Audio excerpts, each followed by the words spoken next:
बातमी आहे अयोध्येमधून। अयोध्येमध्ये इमारतींवर विलोभनीय प्रभू रामाची चित्र साकारली गेलेली आहेत। भक्तांना रामाच्या अयोध्या नगरीमध्ये आल्याचा भास होणार आहे। इमारतीच्या मोठ्या भिंतींवर राम आणि हनुमानाचं चित्र रेखाटण्यात आलंय। अयोध्या नगरी रंगरंगोटीचं काम प्रगतीपथावर आहे।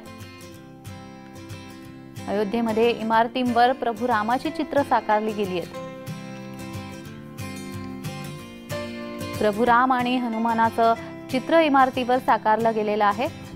अयोध्येमध्ये रंगरंगोटीचं काम प्रगतीपथावर आहे आणि याचाच आढावा घेतलेला आहे थेट अयोध्येमधून आमचे प्रतिनिधी रोहन कदम यांनी। पाहूयात।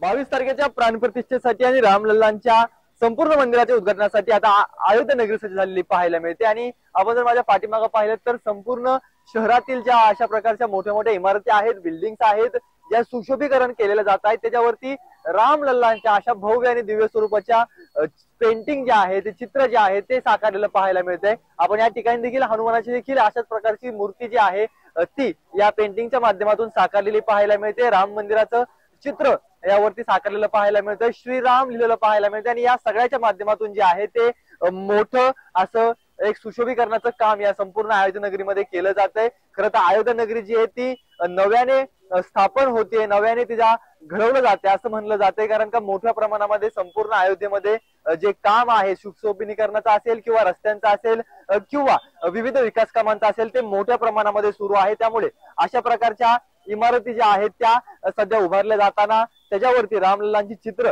काढले जात आहेत आणि एक नवीन पद्धतीने रामांचा जो इतिहास आहे किंवा रामलल्लांची जी पुनर्स्थापना होते, प्राणप्रतिष्ठा पुण्याने होते, पुन्हा रामलल्लाच्या मंदिरामध्ये जात आहेत, त्याचा उत्सव जो आहे तो या सगळ्याच्या माध्यमातून साजरा केला जातोय आणि हेच नवं रूप अयोध्या नगरीचं संपूर्ण देशासमोर नव्याने मांडलं जात आहे। रोहन कदम, जय महाराष्ट्र न्यूज, अयोध्या।